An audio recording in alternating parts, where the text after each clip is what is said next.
Hello, my name is John Rose, and in this video I'd like to take a closer look at John McDougall and his starch solution. And this is going to be a follow-up video to a video I did yesterday called Money and McDougall's Stupid Starch Solution. Now I know this video can be confusing to a lot of people. Why would I be attacking such a great man? He's done so much good for so many people. He's helped a lot of people. And he has. John, thank you. You've done a lot of good for a lot of people. You really have. I understand that. I really do, because that was the first thing I did. Is I went to a starch solution, and man, I fell in love with it. It got me to where I am today 28 years ago. In fact, I actually did something that no one had ever done before. I perfected a very complicated mathematical procedure to monitor everything so I could figure out exactly what I had to eat and when to do the best I could do athletically. That's why I changed my diet, you see. And wow, what a difference it made. Man, my endurance level skyrocketed. It made a believer out of me. I quit eating meat overnight. So yeah, man, I see it. I see the light over my head. That makes sense to me. So I did it, and I embraced it. And I wanted to know more. No one could tell me the detailed information I needed, because I was putting in 7-8 hours of exercise every day, needing to eat 5,000 or 6,000 calories a day. But I wanted to keep my fat down as low as I could, but I wanted to make sure I had plenty of fuel to chase that tennis ball. And I figured out how to keep track of my carbohydrate fuel tank. And I'm telling you this story for a reason, because I can really understand where McDougall's at. I understand why a lot of his followers might be mad at me because I'm attacking McDougall, and I'll explain why I'm doing that in a moment. But for now, I want you to understand that I really understand where you're coming from, John. Because I came this close to being in the same boat that you're in right now. And in fact, that's why I started the video off by going into money, because I said I was going to do a video about that anyway, but it ties in together. And again, I'm going to come back to that in a moment. But right now, what I'm trying to help you guys understand, or McDougall, so hopefully you'll get to watch this, is that I perfected this really complicated mathematical procedure. No one's ever done it before. I can prove mathematically why a starch-based diet is a much better diet than any other diet we're eating relative to our energy needs. And then when you look at all the other factors, it's obvious for those other reasons too, it's a much better diet. Overall, the plant-based diet, even cooked, is better than a meat-based diet, especially a standard American-based diet. But the point I'm making here is, it took me about 2 years of research writing my book before I stumbled upon another library of knowledge. And up until that point, I had my book finished, and I really wasn't happy about it, because what I had to do on a daily basis took 2 to 4 hours for me to do the calculations. But I'm really active too, so the average person wouldn't need to do that many calculations. But still, it was too many calculations. And for me to 2 or 4 hours, I knew 10 keep I touch, so it would have taken the average person 6 to 8 hours probably to go through the calculations I did for like 15 months straight. So I have a lot of time invested in this and that knowledge, you see. And this is my point I'm trying to make here. I had 1,500 hours invested in just going through the calculations and perfecting this procedure. Then I spent 2 years doing what everyone else does if they go to school and learn about nutrition. But I had a major focus that no one else was focusing on, that they didn't teach you if you got a degree in nutrition. I wanted to know more about how we absorb the things. And it was much later I realized that it goes further, and I'll get to that in a second. But the point I'm trying to get here is that I was struggling finishing the book because it was hard to make it simple enough for the average person to use it. And I did figure out a pretty clever way to put in tables based on whether you're a low carbohydrate burner, a medium carbohydrate burner, or a fat carbohydrate burner. And you could use that as a basis and it would work. And I had the book all detailed and worked out to be able to use those tables. But then it required a little bit of work to figure out where you are. And then you can vary from day to day. So I realized that it was a great book and it would be very useful for athletes. I train a lot of athletes, and this knowledge is extremely invaluable for someone who makes a living doing this.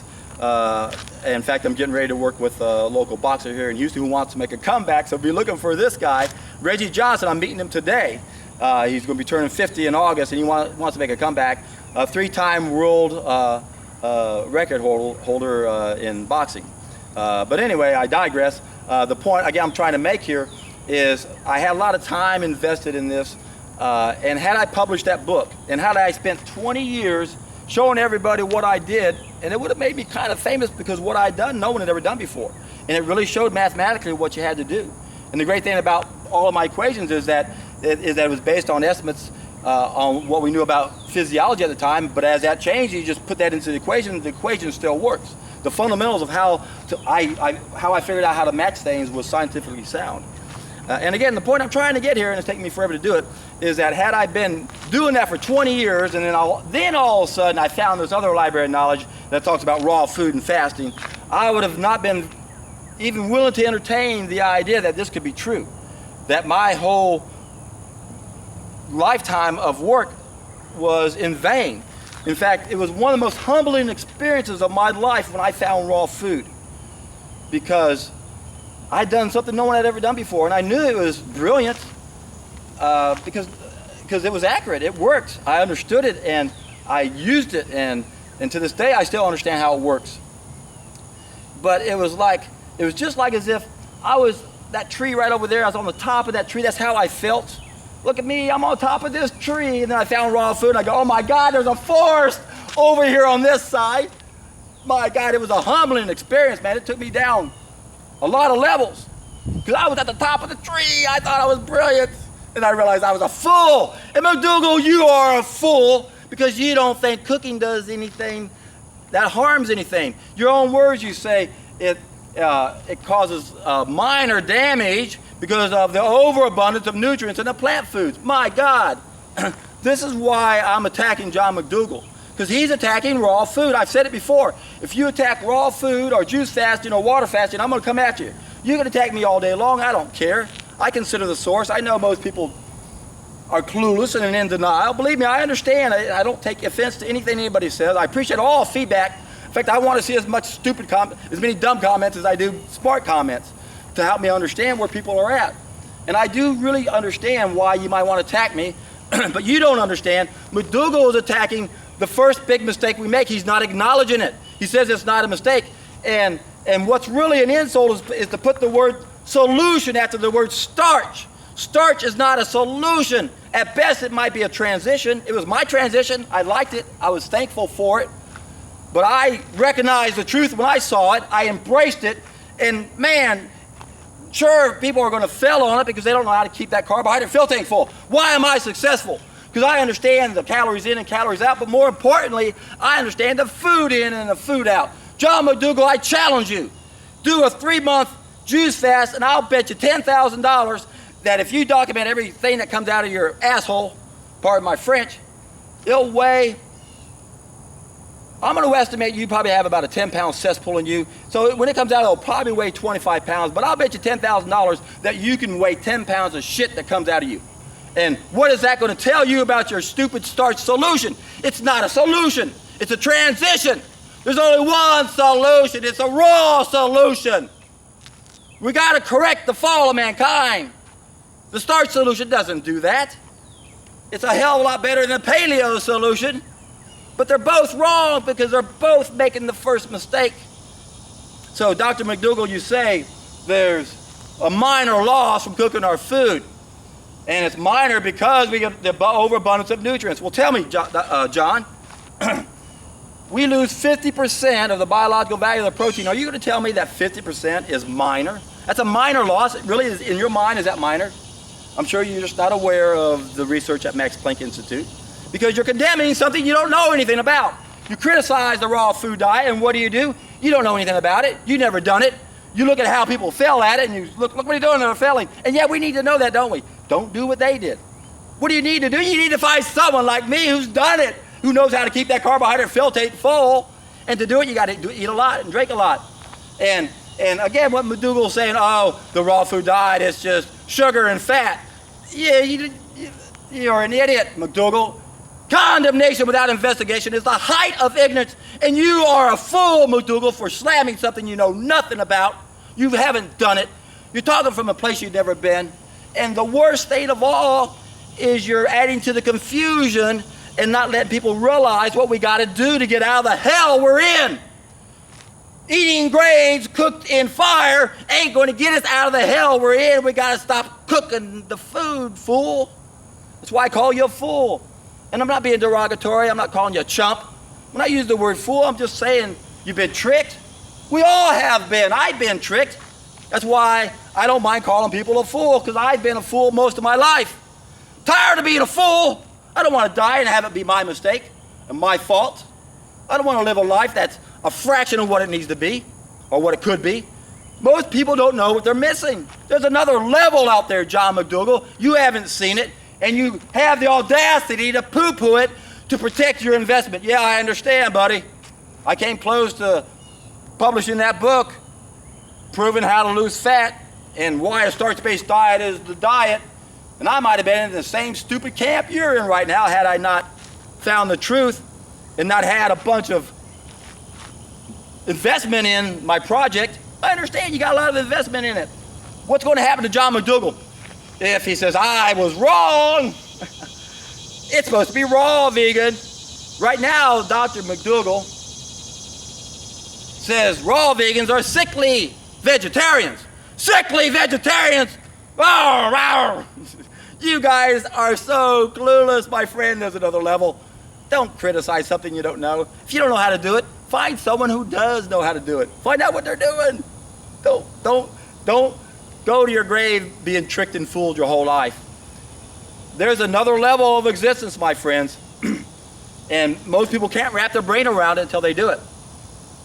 We have way too many references. I know McDougall has too many references. I know he's helped a lot of people. John, I thank you for getting people from the worst diet to a mediocre diet. Thank you, buddy.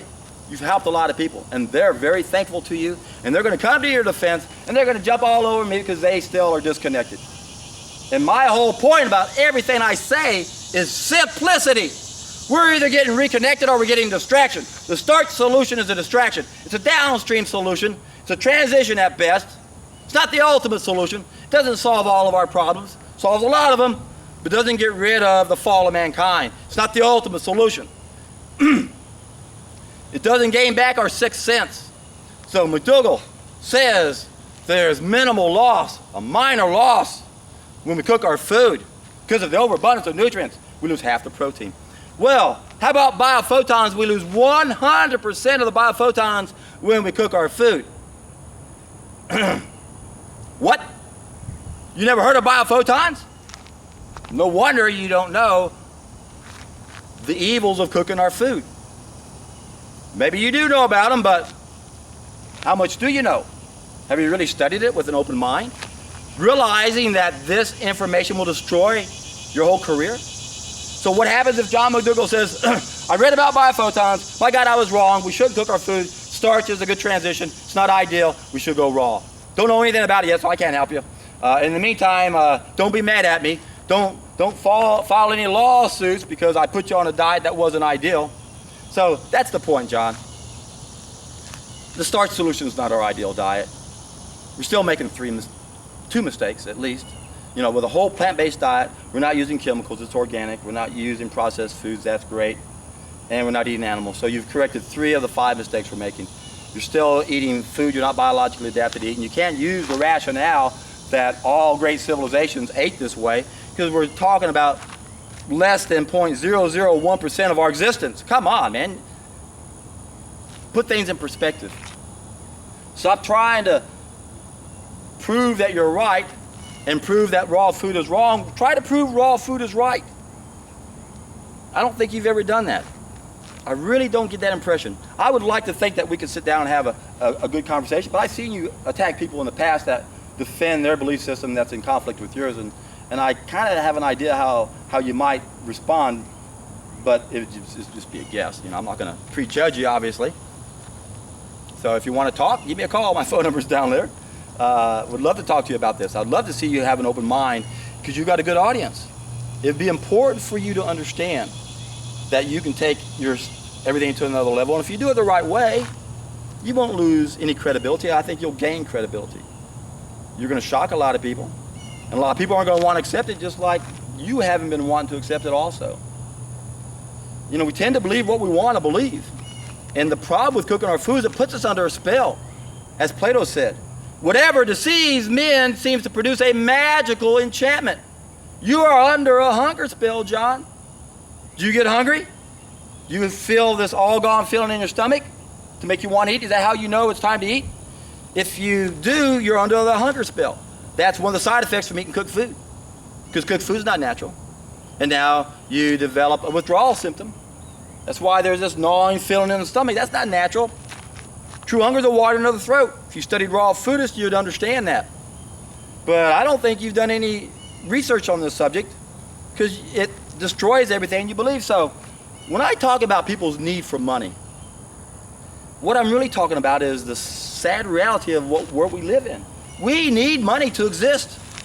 And when I say, when I threw the money connection in with John McDougall, what you have to understand is that the world revolves around our need for money. It's a subsequent need for money. And because of that, we have to somewhat either figure out how to work around it or work with it. And when we are generating a lot of money from one thing, it's hard to say, okay, I shouldn't do that. There's a lot of reasons why I don't sell products and supplements. What would I do if I was selling something that was giving me $100,000 profit a month or something like that, or $1 million profit a month, and all of a sudden I found out it was a bad product? Golly, do I stop selling it? Does it really do that much harm? Golly, $1 million a month? You know, it's and that's more like greed. But what I'm talking about is, okay, I have a real nice house here, and I got a vacant house here, and I've got these bills, and I've got these responsibilities, and sure, I've got enough money to retire, but then I want to keep this way of life. I want to give money to my children, or whatever. You know, this subsequent need for money keeps us where we are. And I'm not blaming anyone when I explain how this works, because I'm a victim of this subsequent need for money too. I have to survive. I got to pay bills. You know, we all got to pay bills. And that in itself causes a problem. So that's why I titled my video yesterday, Money and McDougall's Stupid Starch Solution. And it is a stupid solution. It's a slap in the face to anybody who really knows the solution, to put the word solution at the end of the word starch. It's an oxymoron. They don't go together. It's a better bad choice, and better bad choices are better than bad choices. But why settle? So, wow, that's a monster bird. That's a blue herring. Oh, that is too cool. Blue herrings, there's a lot of blue herrings in Houston. I can't believe I saw one this far from the bayou. I'm watching it fly through the trees. This thing looks like a prehistoric dinosaur, has a wingspan over 6 feet. My God, that's incredible. What I was about to say is that I know how hard it is to, wow, what a treat, to go to a raw food diet. I understand why a lot of people say, oh, you know, I can preach the raw food message and help 1,000 people, or I can preach the whole plant food-based diet and help 20 million people. What do I do? Oh my God, oh my God. I can understand that dilemma. But what we have to realize is that we can still help that many people, but we should still teach them the ideal to realize that's what we need to aim for. So our ideal diet's only our ideal diet in an ideal world. Now we have another group of needs, and I know it's hard to adopt a raw food diet. So what do? What's the best transition? Is it a starch-based diet? Well, if we go to a starch-based diet as a transition, then we got to deal with the addictions like John McDougall is now to get away from those cooked foods. Cooked food's the strongest addiction in the world, and that's evident by the fact that addicts run to denial. And that explains why, one of the reasons why John McDougall can't figure this out. As I explained, there's a lot of reasons why John is struggling accepting this information. Our subsequent need for money is one of them. Addictions and denial are another one. The fact that he has all of his career to think about and what's it going to make him look like if he admits that he was wrong. There's a lot of factors that go into this. And yes, it's not an easy thing to do. So what's the best transition? Is it the starch? Well, again, if you go there, you got to deal with those addictions. The best solution is to do the first of my 3-step process. That's why it's there. I realize there's only one thing we have to do, that's satisfy 2 groups of needs, but most of us aren't willing and able to do that. That's why I added these 2 preliminary steps, thereby perfecting the 3-step process. Now, the first step addresses the wellness issue. That's the first of my 3-step process. That's where we go on a long juice fast or a juice feast or a solid food vacation so we can flush out our intestines. And again, John, I'm willing to bet you $10,000. Now, I'm not a gambling man, so this is just in jest, of course. I just think that's not an interesting activity. But the point I'm trying to make is think about what I'm saying. That I would, if I was a gambling man, I'd be willing to put up some money that you'll have at least 10 pounds of crap come out of you. And I say that because that's probably what you'll lose on the scale. And then you'll probably, if you actually weigh, you'll probably weigh about 25 pounds. I've done this over 1,200 days in the last 24 years. I document everything that went through me, so I have a real good idea of what happened to me. And I've coached thousands of people, and I keep track of what they're doing also. Obviously not in the same detail. But nonetheless, I know that based on the diet you're eating, you're not as clean as you think. You're not as healthy as you think. You can take your life to another level. So if you go on this long juice fast, or if anyone does, you'll flush out a cesspool that you have inside you. I had a 20-pound cesspool in me. And when it came out, it weighed 45 pounds. And then you also bump up the biophotons, and this is the piece of the puzzle cooked foodists don't understand. As long as we have a low biophoton level, we can't even wrap our brain around what it must be like to have a higher biophoton level. You don't know what you're missing. That's why you got to test an idea as time has come. That's why you got to do something that you're willing to do, especially something that we can get everyone's attention. So yeah, I know the raw food message is hard. I realize that. That's why I say over and over and over, if we don't reach the tipping point, things will never change. As long as we have not reached the tipping point, everyone's going to struggle adopting a raw food diet. There's going to be a lot of failures in the raw food movement because it's hard to break away from the herd. We're herd animals, and we just glide with the stream of the crowd. It's not easy to break away from the herd. Psychologically, it's not easy. It's almost like we become a social outcast if we're not careful or if we let it get to us. And even if it doesn't, and really it's not even up to you sometimes, that's how people are going to look at you. But what we have to understand is that our species is making one huge mistake. And yes, we shouldn't eat animals. That darkens the dark side of our behavior. But we shouldn't be eating grains either. We're not grainivores, and that's obvious. We're not meant to eat starches. That's complex. Our body wants simple, the sugars, the fruit. It wants amino acids. It doesn't want proteins. And it's such a hard thing to do because we're always going to crave what we're made out of. So what's the best solution? You do the first of my three-step process and do something on a temporary basis. So it's not as threatening. That's why you're willing to do it. And when you do that, you'll see what you're missing. You'll flush out a cesspool. You'll bump up your biophotons. Then you're going to reset your whole feedback system. So when you go back to eating a starch-based diet, you're going to go, what? This ain't food. You don't know it's not food now because you're addicted to it. You build up a tolerance to these mistakes. We all do. That's why we develop what's called a latent disease. Now, what a lot of people don't understand is that we can go from the worst diet to a mediocre diet and we see a lot of symptoms disappear. But most people don't understand how latent diseases work. When we make a mistake, we're supposed to have a negative effect, but we build up a tolerance to it. And I explain all that in the ultimate schematic and in the ultimate solution. You can go down if you're really interested and look in the description box below and you'll see those playlists. But what happened is we build up a tolerance to making our mistakes. So instead of going from the negative B box of mistakes to the negative C box of problems in my ultimate schematic, what happens to us instead is we slide up and we go into the positive effect box. So now we're getting pleasure out of making mistakes. So that's what happens when you eat a starch-based diet. You're getting pleasure out of making a mistake, but now you have a latent disease. I call it a 103 in limbo because I label 103 our problems within our control in the C box, the negative C box. But when it slides up, piece 112 and goes into the plus C box, it's a 103 in limbo, meaning it's a latent disease. So what happens is those diseases catch up and they finally slide down 108 and go into the negative C box, and then we have the symptom. And that's when people think, disease just fell out of the sky, I got sick all of a sudden. But what people can do is they can go from a worse diet to a mediocre diet like the starch solution. And guess what happens? Those latent diseases stop falling down, piece 108, and they stop manifesting. Now, did we get healthy? Have we removed the latent diseases? No, the starch solution does not remove the latent diseases. So many of you people are missing so many pieces of the puzzle. You got to understand the disease process, and it's not complicated. And if you really want to make things simple, we're not supposed to cook our food. And if you don't cook your food, you're not going to eat meat, you're not going to eat grains, you're not going to process your food, you're not going to use chemicals. Think about this. Go back to the first cause. What did we do? What could be the fall of mankind? How do we correct it? Well, a raw vegan diet. That's the second step on my three-step process. Is to let's correct these 5 mistakes on a permanent basis. And now what we're going to have to do to get out of the hell we're in is we've got to add those 5 main mistakes onto our list of mistakes to correct, which can be a pretty big list, right? And that's the one thing we have to do, is satisfy these 2 groups of needs. So when we correct all of our mistakes, we're going to be satisfying these 2 groups of needs. Remember, our ideal diet only satisfies 1 group of needs. People are going to argue that, well, it can't be an ideal diet because you got a supplement. No, that supplement deals with the other group of needs, don't you see? So you can't indict the raw food diet because we have to supplement because we've damaged ourselves and society and the environment. And that's what a lot of people do. So the point I want to make right now is that a lot of people are going to look for excuses to back up their beliefs and are unwilling to look at an alternative way.